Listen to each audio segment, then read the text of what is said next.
Convidamos todos agora para juntos irmos ao texto desta noite, que se encontra no Evangelho de Mateus, capítulo 24. Evangelho de Mateus, capítulo 24. Convidamos assim todos para que juntos possamos fazer a leitura dos versos 36, 37, 38 e 39. Portanto, Mateus 24, dos versos 36 ao 39. E o tema que nós escolhemos para compartilhar com todos nesta noite é este: o dia e a hora desconhecidos. O dia e a hora desconhecidos. Vamos então à leitura do texto bíblico. Estou utilizando a versão NVI. O texto nos diz: quanto ao dia e à hora ninguém sabe, nem os anjos dos céus, nem o Filho, senão somente o Pai. Como foi nos dias de Noé, assim também será na vinda do Filho do Homem. Pois nos dias anteriores ao dilúvio, o povo vivia comendo e bebendo, casando-se e dando-se em casamento, até que Noé entrou na arca. E eles nada perceberam, até que veio o dilúvio e levou a todos. Assim acontecerá na vinda do Filho do Homem. Assim acontecerá na vinda do Filho do Homem. O dia e a hora desconhecidos. Alguns dias atrás, eu ministrei um sermão intitulado O Retorno do Rei e o Sinal da Sua Vinda. E fiz em duas etapas, em dois momentos. E aquele sermão também se baseou nessa passagem bíblica, mas especialmente em todo o capítulo. Mas hoje nós vamos abordar especificamente a mensagem que o Senhor compartilha nesses versos, como já lemos os versos 36 ao 39, quando Jesus trata especificamente do dia e da hora em que ele retornará. Porém, ele deixa claro que aquele dia e aquela hora são desconhecidos. Diz o Senhor que nem os anjos, nem o Filho do Homem sabe daquele dia e hora, mas somente o Pai que está no céu. Portanto, Jesus trata especificamente do fim de todas as coisas, ou da consumação de todas as coisas. E, meus amados, embora nenhum ser humano, e nem mesmo os anjos saibam, uma certeza todos podemos ter. Que certeza é esta? Este dia e esta hora se aproxima. Vou reafirmar novamente o que acabei de compartilhar. Embora nenhum ser humano saiba, e nem mesmo os anjos também, tenham conhecimento desse dia e desta hora. Uma certeza todos os seres humanos, todos nós podemos ter. Este dia e esta hora se aproxima. Eu quero relembrar uma passagem que está escrita lá em Ezequiel, capítulo 7, verso 2. A parte B do verso 2 diz assim: haverá fim. O fim vem sobre os quatro cantos da terra, indicando assim que ele virá sobre toda a terra, que não ficará nada, nenhuma parte do planeta de fora. No verso 6, o profeta Ezequiel continua transmitindo a mensagem do Senhor e ele diz: haverá fim, vem o fim, despertou-se contra ti. Perceba então a ênfase: haverá fim, o fim vem. Haverá fim, vem o fim. Em Atos dos Apóstolos, capítulo 1, os versos 10 e 11, naquele contexto, o Senhor Jesus está sendo elevado aos céus. E está ali uma multidão, cerca de 500 pessoas, estão ali reunidas como testemunhas. Então o Senhor está sendo elevado aos céus. O verso 10 nos diz: e estando eles, os discípulos do Senhor ali, com os olhos fixos no céu, enquanto Jesus subia, eis que 2 varões vestidos de branco se puseram ao lado deles. E lhes disseram: varões galileus, por que estáis olhando para as alturas?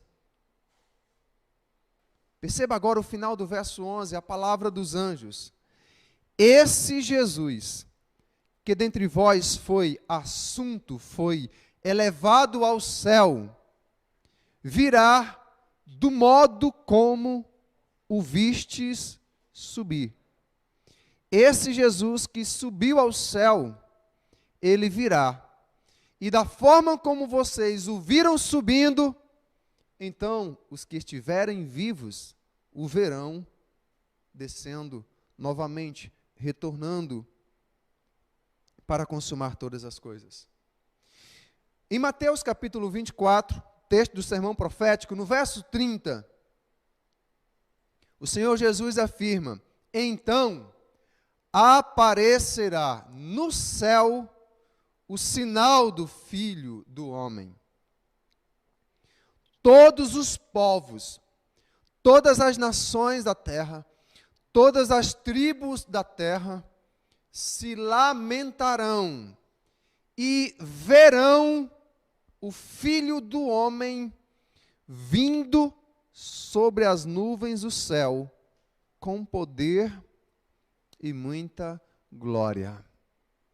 Todas as tribos, todos os povos da terra, todas as nações, todas as cidades, todos os habitantes do mundo, quando ele vir sobre as nuvens do céu, o verão. E por que o verão? É simples nós compreendermos porque todos o verão. O Sol, o astro maior do nosso sistema solar, ele pode ser visto de todos os lugares da Terra.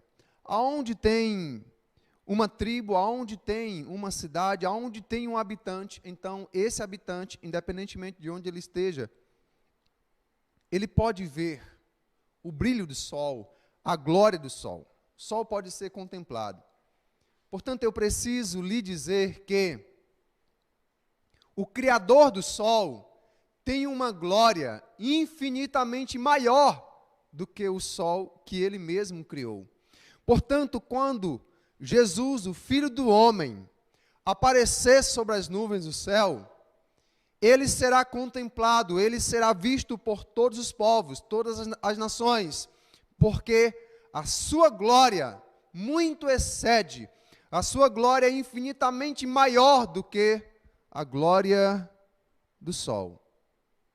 Todos verão, mas eu preciso também afirmar, nem todos se alegrarão.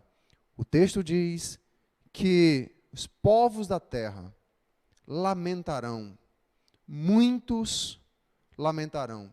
Assim, meus amados, você que nos escuta nesta noite, estes e muitos outros textos da palavra de Deus devem nos levar a uma conclusão muito clara.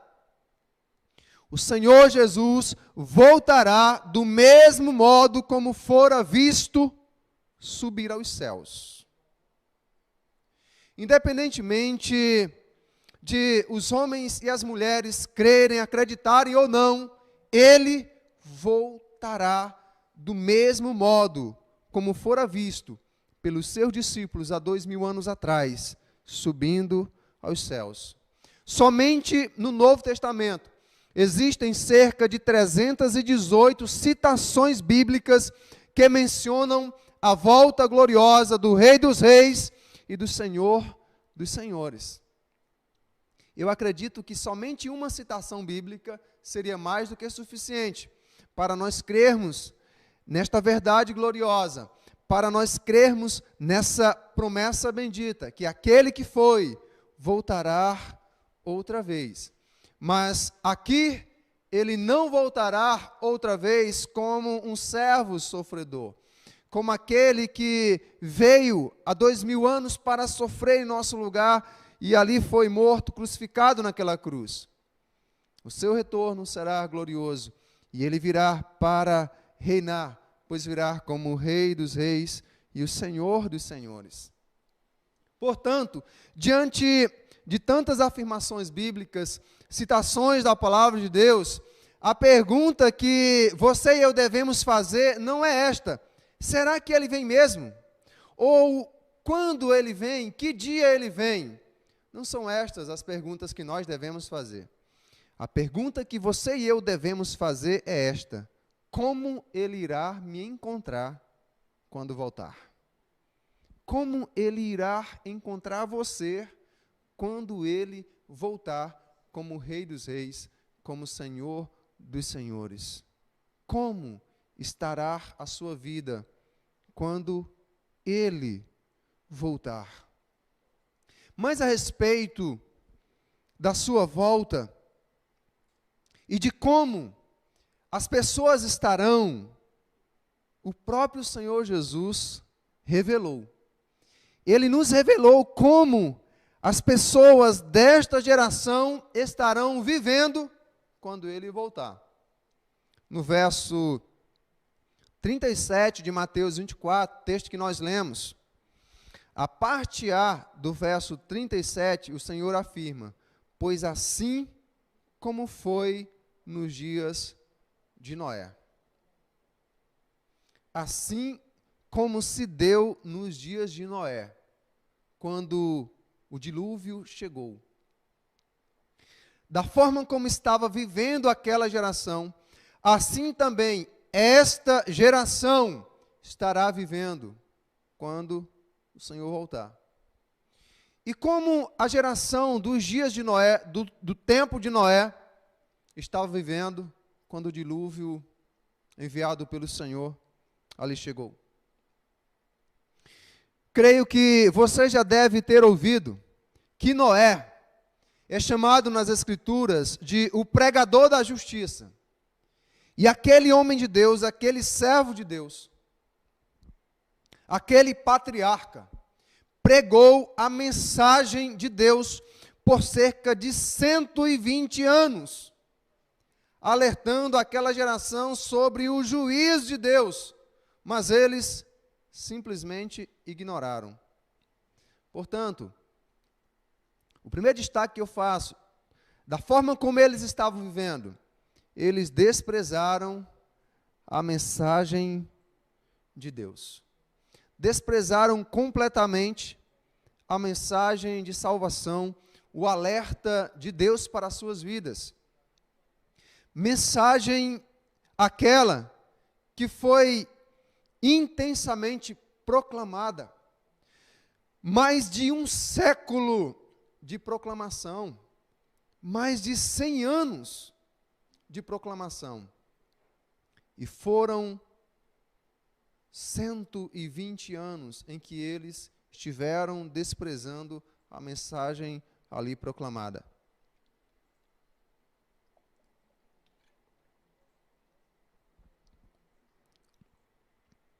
O texto de Gênesis, capítulo 6, versos 5 ao 7, nos revela como Deus se sentiu ao olhar para a forma como aquela geração estava desprezando a mensagem que ele havia enviado através do seu servo Noé. Os versos 5 a 7, está escrito: viu o Senhor que a maldade do homem se havia multiplicado na terra, e que era continuamente mal todo o desígnio do seu coração. Então se arrependeu o Senhor de ter feito o homem na terra, e isso lhe pesou no coração. Disse o Senhor: farei desaparecer da face da terra o homem que criei, o homem e o animal, os répteis e as aves dos céus, porque me arrependo de os haver feito. Aquela geração desprezou a mensagem de Deus. E o Senhor Jesus está dizendo e nos alertando a respeito do dia e da hora em que Ele retornará a este mundo. Ele está nos alertando hoje que esta geração estará vivendo da mesma forma, desprezando a mensagem de salvação, desprezando o Evangelho. Meus amados, todos que nos ouvem nesta noite, essa mensagem já está sendo pregada há mais de 2000 anos. Temos milhões de pessoas que creram, mas temos outros milhões que não creram. É claro que existem aqueles que ainda estão aguardando ouvirem esta mensagem. Mas, lamentavelmente, a grande maioria já ouviram, e ouviram não somente uma, não somente duas, não somente 10 vezes, mas já ouviram centenas de vezes e continuam desprezando esta mesma mensagem. A mensagem que foi desprezada por aquela geração que fora destruída, a mesma mensagem continua sendo desprezada hoje. Nós temos pessoas em nossas famílias que nos ouvem anunciar esta mensagem, mas estão desprezando. Talvez pessoas que estão nos ouvindo agora, que estão nos escutando e que permanecem desprezando esta mensagem. Mas aquela geração tomara ainda uma outra atitude. O verso 38, Jesus nos diz assim: portanto, assim como nos dias anteriores ao dilúvio, comiam, bebiam, casavam e davam-se em casamento, até o dia em que Noé entrou na arca. Uma segunda prática terrível, um segundo estilo de vida terrível que aqueles habitantes desenvolveram foi: eles passaram a viver na terra sem pensar no céu. Depois de desprezarem a mensagem, continuaram vivendo na terra sem pensar no céu. Observe comigo os versos 11 ao 13 do capítulo 6 de Gênesis. A terra estava corrompida à vista de Deus e cheia de violência. Viu Deus a terra, e eis que estava corrompida, porque todo ser vivente havia corrompido o seu caminho na terra. E então disse Deus a Noé: resolvi dar cabo de toda a carne, porque a terra está cheia da violência dos homens. Eis que os farei perecer juntamente com a terra.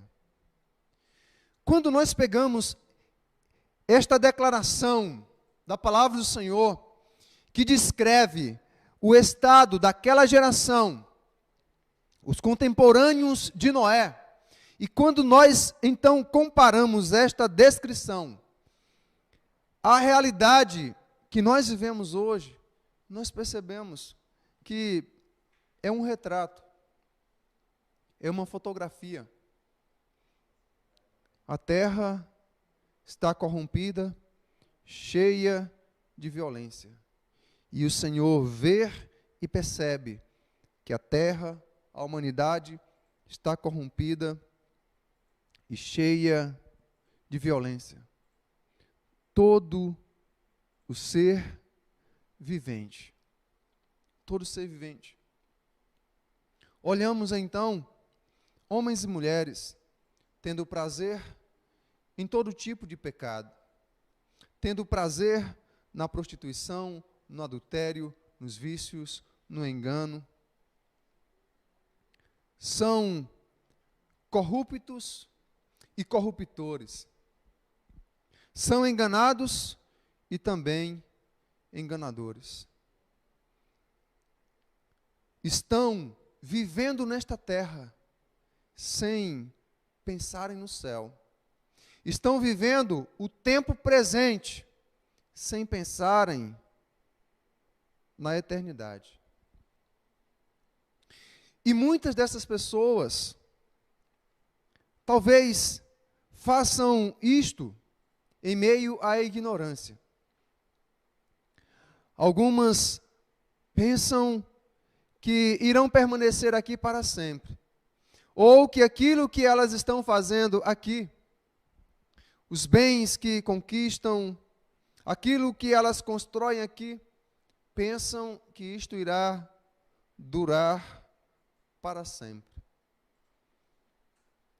Lamentavelmente, assim como a geração passada dos dias de Noé viveram os anos que Deus lhes concedeu, sem nenhuma preocupação com o céu, sem nenhuma preocupação com a eternidade, nós temos também esta geração.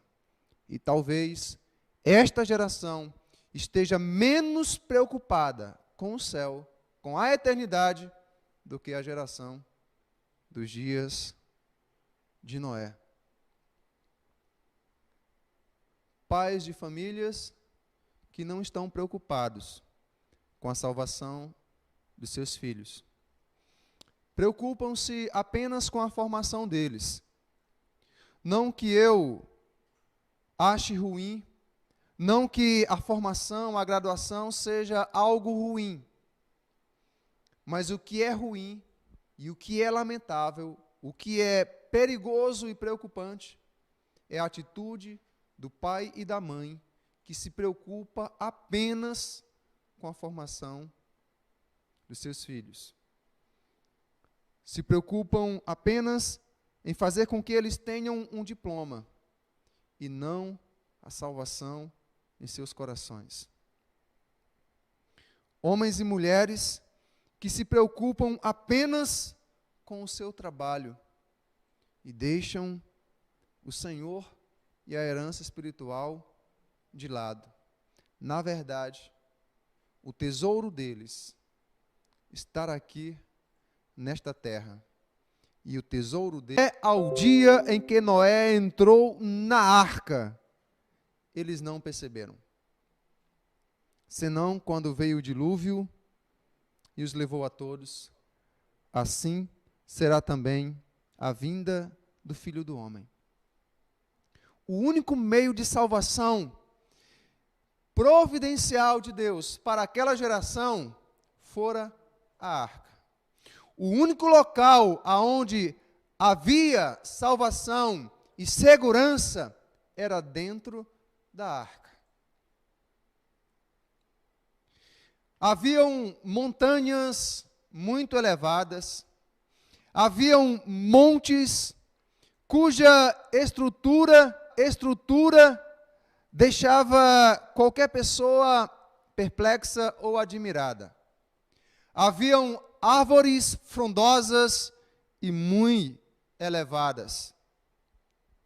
Porém, nenhuma daquelas estruturas ofereceu salvação ou segurança para aqueles que precisavam escapar do juízo de Deus através do dilúvio. Somente, vou reafirmar, havia salvação e segurança dentro da arca, no ambiente da arca. Mas quando aquele patriarca, talvez com os cabelos grisalhos, anunciara que a arca seria o único meio de salvação providencial pela graça divina, fora zombado, e aquele meio de salvação foi também rejeitado, foi também desprezado, foi ridicularizado por aquela geração corrompida e perversa. Mas o que aquela arca, de fato, representava, o que ela significava, o que ela simbolizava? Ela simbolizava o Filho de Deus, que seria morto, crucificado em uma cruz. Assim, Lucas, autor do livro de Atos, no capítulo 4, versículo 12, nos diz: e em nenhum outro nome há salvação, porque não existe nenhum outro nome dado entre os homens, pelo qual importa que nós sejamos salvos. Então, ó geração atual, homens e mulheres desta geração, escutem, não ignoremos, não desprezemos este único meio de salvação para nós, providência divina, Cristo Jesus, o Filho unigênito, o Filho perfeito de Deus. Ele é a arca de Deus para esta geração. Ele e somente Ele. O autor aos Hebreus nos traz uma exortação sobre a terrível situação daqueles que negligenciam a salvação que Deus nos providenciou. E você pode acompanhar em sua Bíblia, capítulo 2 de Hebreus, versos 1 e o verso 3. Por isso, é preciso que prestemos maior atenção ao que temos ouvido, para que jamais nos desviemos. Como escaparemos nós se negligenciarmos tão grande salvação? Como esta geração escapará? Como nós poderemos escapar se negligenciarmos essa tão grande salvação? Esta salvação, primeiramente anunciada pelo Senhor, foi-nos confirmada pelos que a ouviram. Como esta geração poderá escapar? Não há como escapar. Não há como escapar. E eu quero concluir esse momento compartilhando com todos duas grandes lições para esse tempo em que nós estamos vivendo. O dia e a hora são desconhecidos, mas uma certeza podemos ter: Ele está próximo. Portanto, não se preocupe em querer saber qual o dia e nem a hora, mas sim em estar preparado para Ele. O Senhor Jesus, no verso 44, nos diz: assim, também vocês precisam estar preparados, porque o Filho do Homem virá numa hora em que vocês menos esperam. Uma segunda lição: seja um crente zeloso e vigilante em toda a sua vida. Não apenas por um espaço de tempo, mas durante toda a sua vida. Durante a minha vida, eu devo ser um crente zeloso e vigilante. Durante a minha caminhada cristã, eu devo ser um crente zeloso e vigilante. Você também deve ser. Igreja do Senhor, vamos ser zelosos e vigilantes em toda a nossa vida cristã. Mateus 24, 42. Palavras do Senhor Jesus: portanto, vigiem, porque vocês não sabem em que dia virá o Senhor. Mateus 25, verso 13. Portanto, vigiem, porque vocês não sabem o dia e nem a hora. E se isto não lhe é suficiente, se ainda assim você continua desprezando de alguma forma, se ainda assim você continua negligenciando esta mensagem, e ignorando que de fato esse dia virá, e ainda pior, desprezando o único meio providencial de salvação, eu ainda faço uso da Escritura, na esperança de que o Espírito Santo convença o seu coração e deixe você em estado de alerta. Escute.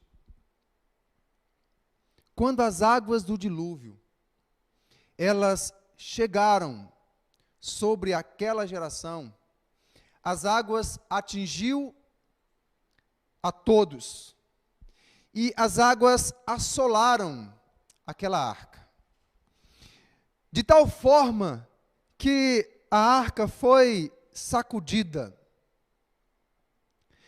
As águas do juízo atingiram, bateram forte na arca, mas não atingiu quem estava dentro da arca. Deixa eu lhe dizer, existe um dilúvio que virá, mas não será um dilúvio de águas. Talvez seja um tanto quanto contraditório falar sobre dilúvio e dizer que não é de água. Mas sim, eu vou ousar em afirmar, virá um dilúvio. Mas esse dilúvio não será produzido por uma chuva com gotas de água. Esse dilúvio trará uma chuva de fogo e atingirá a todos que não estiverem escondidos na arca que o Senhor providenciou para esta geração.